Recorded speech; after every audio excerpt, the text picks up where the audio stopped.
And now, tonight's presentation of radio's outstanding theater of thrills, Suspense.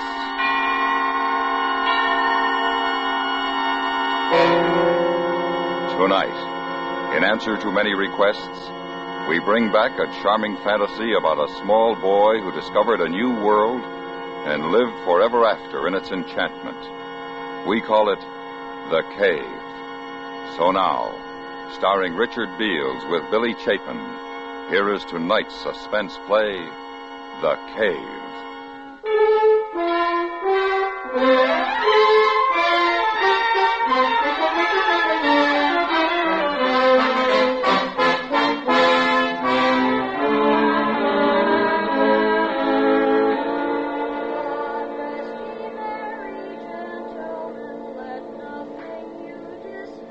It's on days like this that I remember how it used to be before I found the cave.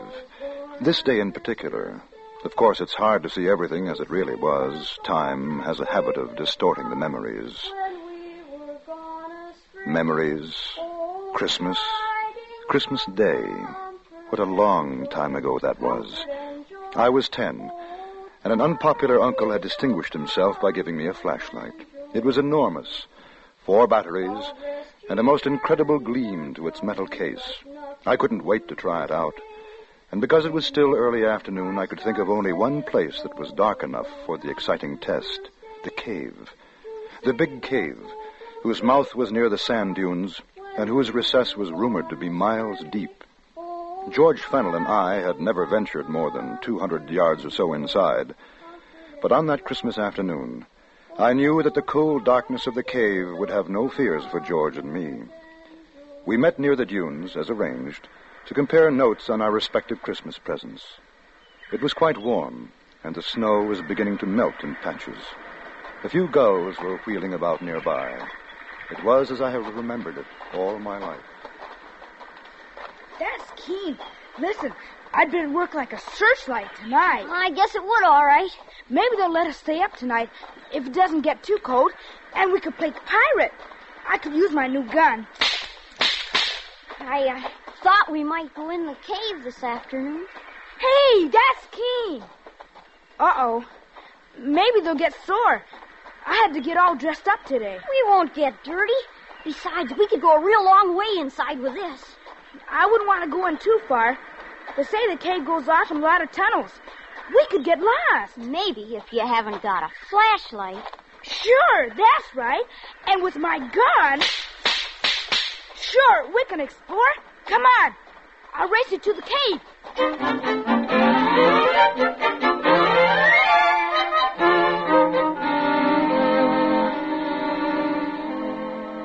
I won the race, and we stood at the entrance of the big cave. The arch had a span of about 25 feet, but just inside it widened until the walls were 70 feet apart and the ceiling over 50. As we passed from sunlight to shadow, I turned for a moment and looked down to the sea. At the water's edge, a gull stood motionless, looking up at us. Then, solemnly, as though with disapproval, it too turned about and gazed out over the water. The opening of the cave receded and became small, and we went deeper and deeper. Hey, shine it up there, Dan. Way up. Okay. Gee, I'll bet that's high. Oh, a mile, I guess. You're silly. Maybe 100 feet. Boy, that's keen. Sounds like a real gun. Come on. Looks like the cave turns down there, see? Okay, but we better not go too far. You scared? Heck no, but, well, I gotta get back for dinner. They'll be awful sore if I'm late. You won't be late. Come on. I want to see what's around there. Okay, hold the light on my gun. I gotta reload.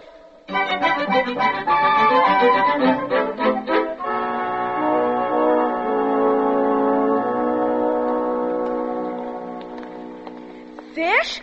Whoever heard of fish in a stream like this? Where'd they come from? Where? I don't know. They say there are fish in caves sometimes. Blind fish. You're silly. Well, what are you stopping for, George? We gotta go back now. Why? Because it's late. Besides, how do you know which tunnel we took? How?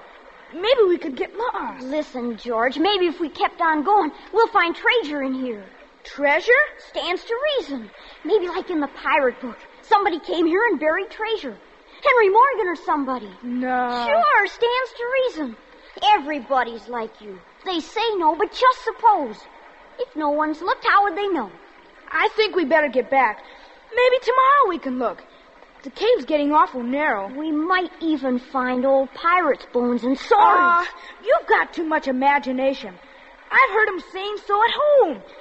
I don't want to go any further. Well, I'm going to. Okay, give me the flashlight. No.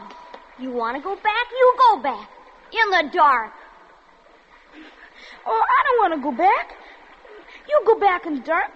They'll be mad. It's late. Well, just for a little while. If we don't find anything, we'll go back. All right, but only a little while. Well, I'm thirsty. You better not drink out of that water. It's probably poison. Oh, why? Here, hold the light. I'm going to have a drink. There you are. See? I told you. Now you'll probably die. It's poison. No, it's salt. It's like the ocean. Hey, look. What? There, coming down the stream. That white thing. Yeah. Looks like a piece of paper. I'm going to get it. Hold on to my hand. You'll fall in. No.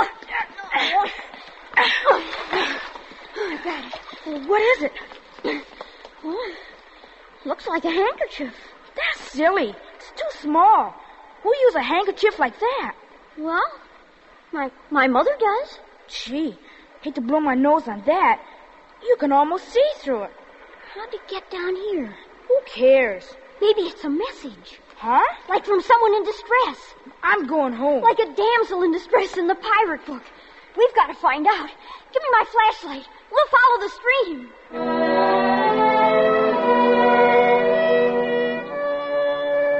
We followed the stream. We walked by it as the cave twisted and curved. We didn't notice the passageway, which had been getting smaller all the time, suddenly widen out, and the stream, which was becoming a river, and the river, the river. Hey. What? Where's the other side of the water? There isn't any. It keeps going. It's like a lake. Or maybe a sea. There's little waves. Dan? Huh? Turn the light around. The walls have gone. There's no walls. There must be. It's a cave. Hey, there's no top to it either. It's just too high to see, that's all. Let's go home. Let's go home right now. Oh, what are you afraid of? I'm not. But I'm hungry, and it's Christmas. And, well, I've got things to play with. Come on, Dan. Come on. I want to get outside. What'd you do that for? Turn on the light. Turn it on. Don't you notice something? Turn that on. Give it to me. Oh, wait a minute. I want you to see something. Give it to me. I'm not going to play with you. Give it. See what you've done? You dropped it in the water. It's all your fault. I didn't want to come here anyway. How are you going to get back? It's dark. No, it isn't. That's what I wanted you to see. Look up there. I don't see anything. You will. Oh, it's like stars. Way up there. That's what it is. It's stars.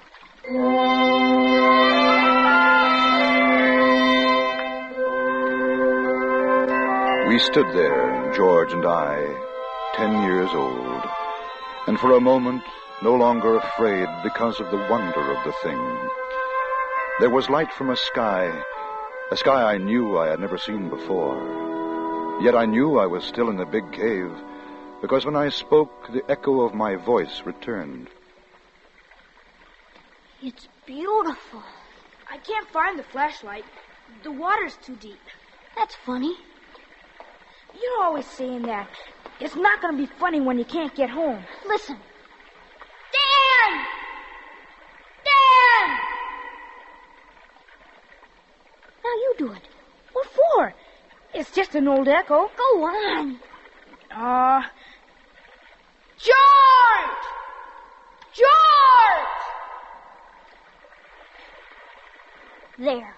How can there be an echo when there's no cave anymore? You're just trying to scare me. Well, I'm going. You can come too if you want. Dan, please? I'll bet nobody's ever been in here ever. I'll bet we're the first. Except for pirates, maybe. Oh, I wish we could see more. If my mother hadn't taken our matches away, we could find our way out. Gee, Dan, it's night. Come on, please. I'm hungry. Shh. Somebody's here. Somebody else. Sounds like it's over there. No, don't go, Dan. Dan, I'm scared. I don't like this place. Well, go home if you want. I can see someone. Look. Gee. He's digging in the sand. Let's not go any closer, Dan. Let go of me. I want to see what he's doing. No. Look.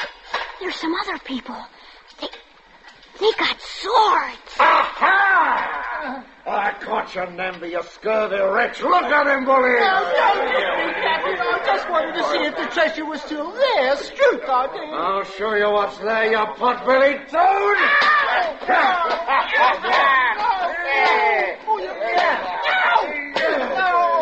I wasn't touching the treasure. Don't kill me. Kill you? I haven't started to kill you yet, Namby. Come on, bullies, lay on. We'll exercise our appetites for the feast.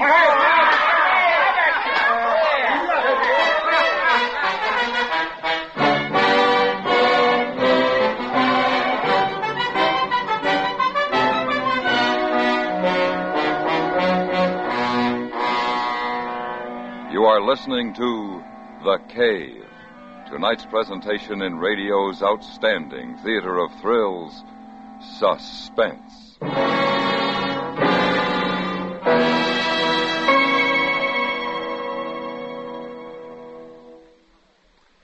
A new superhighway, a throughway, attracts the bad as well as the good, as you well know if you've driven along a superhighway recently.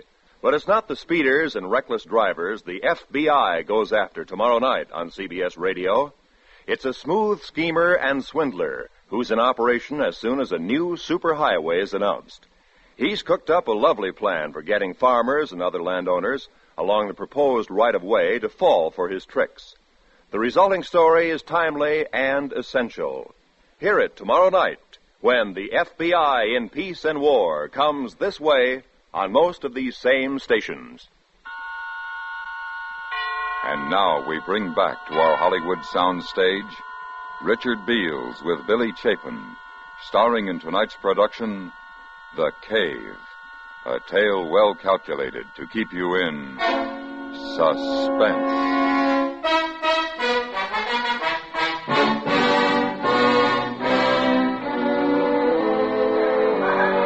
In that faint light from the stars of another world, the world of the big cave, George and I watched. We could only see shadows until someone lit a lantern. And then I knew I'd been right. Pirates.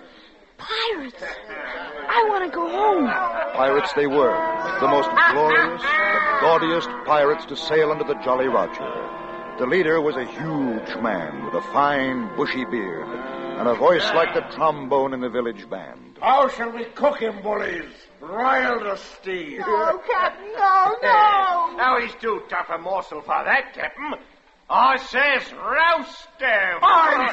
Roast it'll be. There's nothing like roast Namby. I always say so. Oh, no. But we'll cut out his heart first and feed it to the dog. Namby, you lily-livered aggravation. Say your prayer. He's going to kill him. I don't want to watch, Dan. Dan? Shut up. Shh. Who was that?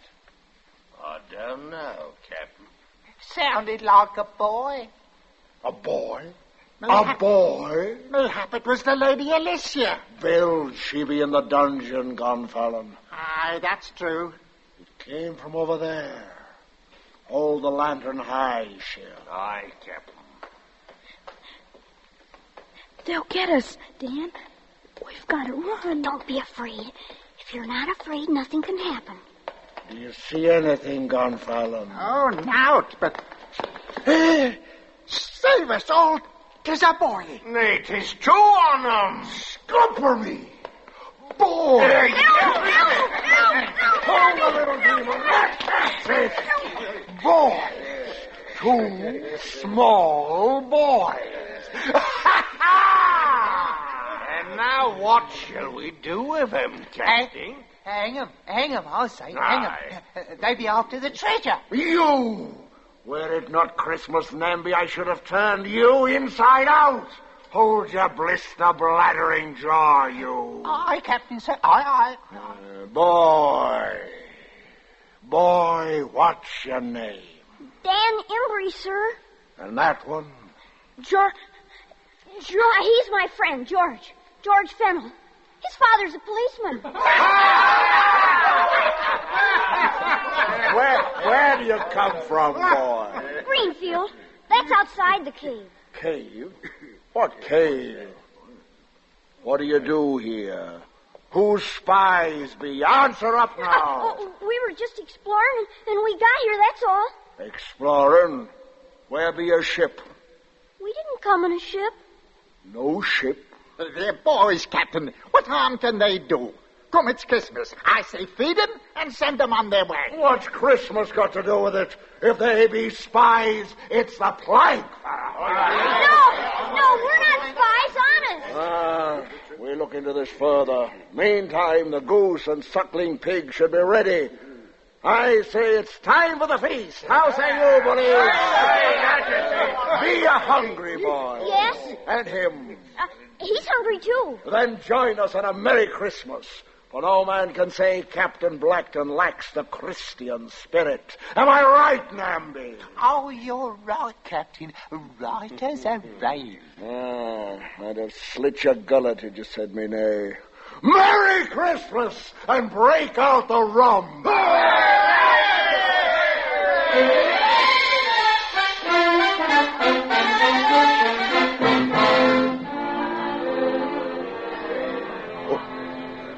I remember that day, that long ago. The great dining board set upon trestles, the fruits and wine, roast goose and pig, the pirates, rough in their colorful patched clothing, the songs and drinking, stories of home and sea. Such Christmases are dreamt of, and I had dreamed it to come true. George sat next to me, eyes wide and unbelieving. After the plum pudding, we were called upon to sing a carol. Silent night, holy night. As we sang, they became quiet, and each sat lost with his own thoughts of sweetness and sadness. The little man, Namby, bird-like and asleep. Gonfalon, thin as a twig, a patch over one eye, the other kindly and wise. Schill and the captain, tears coursing down their cheeks. These were my pirates, my own.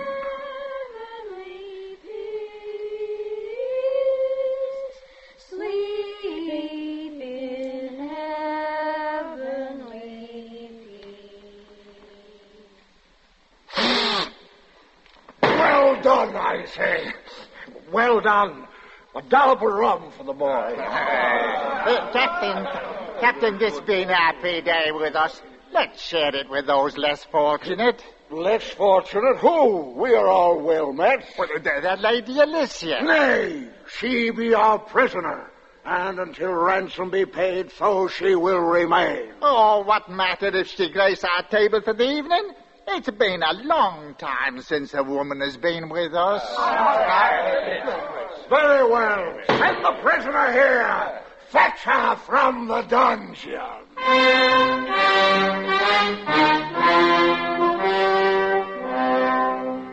Then I thought of the fine lace handkerchief we had found in the stream. Would this prisoner, the Lady Alicia, would she have sent the message of distress? And how?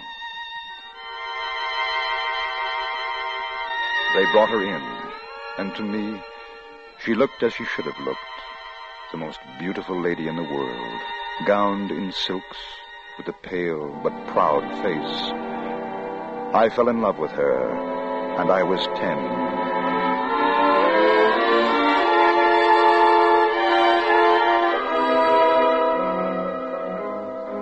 As the night wore on, the pirates grew drowsy, and one after another their heads drooped, and soon all were asleep. Even George, sitting small in his great chair, nodded. I went to the Lady Alicia's side. It was your handkerchief we found in the stream, wasn't it? Yes, I had not dared to hope. But they have you locked in a dungeon. Beyond my window is a running brook. I prayed that when I dropped the kerchief, it would by some happy chance be discovered. Well, I found it all right. You are very brave to have come here. Well, how long have they kept you prisoner? 6 months now. We were sailing to the Indies. Our ship was taken, and I alone survived. Now they hold me for ransom. Oh, that's terrible. Gosh, I wish I could do something to save you. There is nothing. Oh, I know I'm not very big, but maybe I could fight them. They are too many for you. Dan, they're all asleep. Come on, we can get away now. Let's go home. Home? Sure. Our folks are going to be mad. Oh, George, we've got to save her. If you could but escape and deliver a message to my father. Sure, okay. Where does he live? London. Lord Basingstoke. He would reward you well. Sure, but we gotta go now. I don't want to leave you. They'll be angry when they wake up. My hope will rest in you. I shall pray for your safety and return. Gee whiz, Dan, come on. You go ahead. I'll be right along. Okay, but hurry up. I'll wait by the water. Will you be all right? Yes.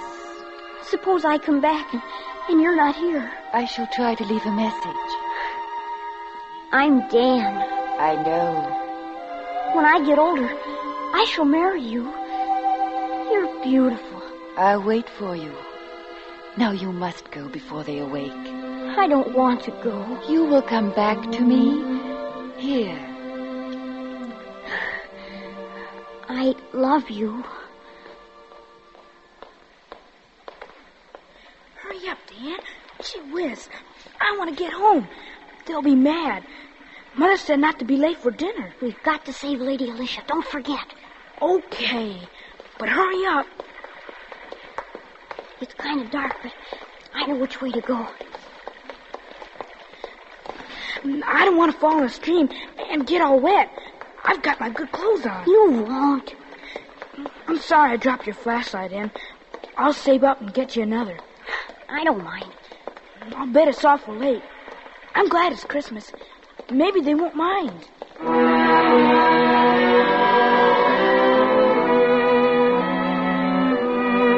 We followed the tunnels, one to the other. The stream flowed with us, urging us on. It was dark, but I knew the way.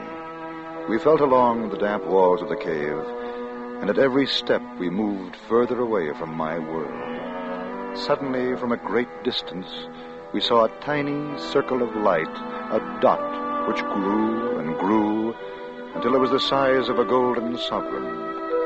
There it is, Dan. It's the entrance, and it's still light out. I won't be late for dinner. And I was afraid. I was afraid because I knew that when I stepped out into that sunlight, I should never be able to find my way back again. Never. Hey, what are you stopping for? Why? George? If we can run, we can make it home before the sun goes down. For Pete's sakes, Dan, what's the matter with you? I'm not coming with you. I've got to go back. Go back? What do you want to do that for? I've got to. I don't want to leave her. The pirates. I want to go back. Pirates? Who? The Lady Alicia. Gee whiz, Dan, come on. It's only a game. Come on. You've forgotten. I knew you would. I'm not going with you. You better. I'll tell your mother, and you get it. Goodbye, George. Dan? Dan, come back, Dan. What's the matter with you? Dan? You get lost, Dan? Dan?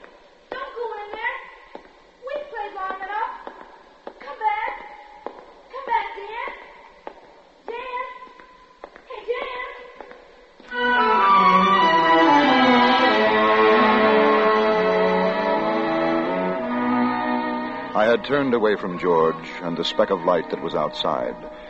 His voice had followed me, plaintive and lonely. Then, as I found the stream again, there was no sound but that of gentle water and my own steps. And the stream became a river, and the river broadened. The walls of the cave fell away, and I'd found my pirates again.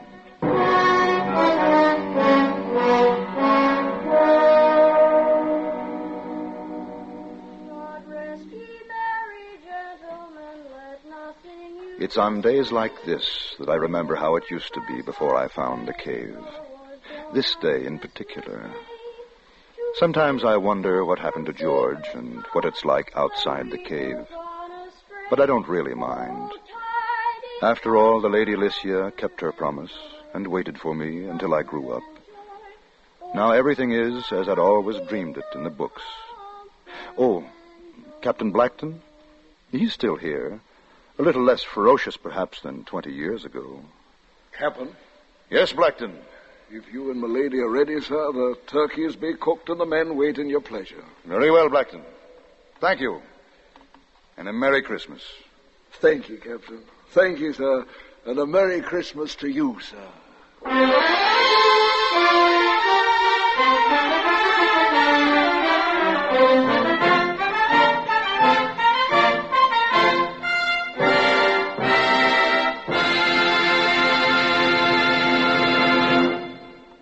Suspense, in which Richard Beals with Billy Chapin starred in tonight's presentation of The Cave.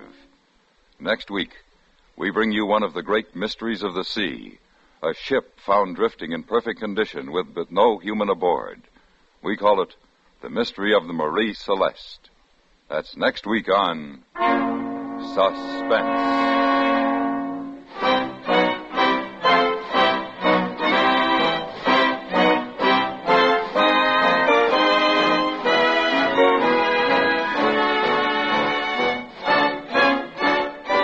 Suspense is produced and directed by Anthony Ellis, who also wrote tonight's script. The music was composed by Rene Garrigang and conducted by Wilbur Hatch. Featured in the cast were John Daner, Hans Conried, Ben Wright, Lawrence Dobkin, Ellen Morgan, and Raymond Lawrence.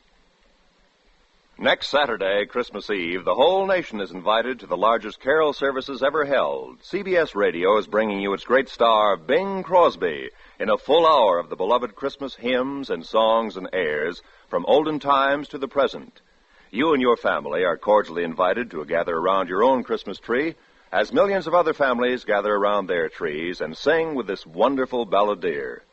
From points all over the country and the world, Bing will also bring you the Yuletide songs of special localities and foreign nations. Next Saturday, Christmas Eve, as America sings with Bing on most of these same CBS radio stations, you and your family join in. Stay tuned now for 5 minutes of CBS Radio News, to be followed on most of these same stations by The Jack Carson Show.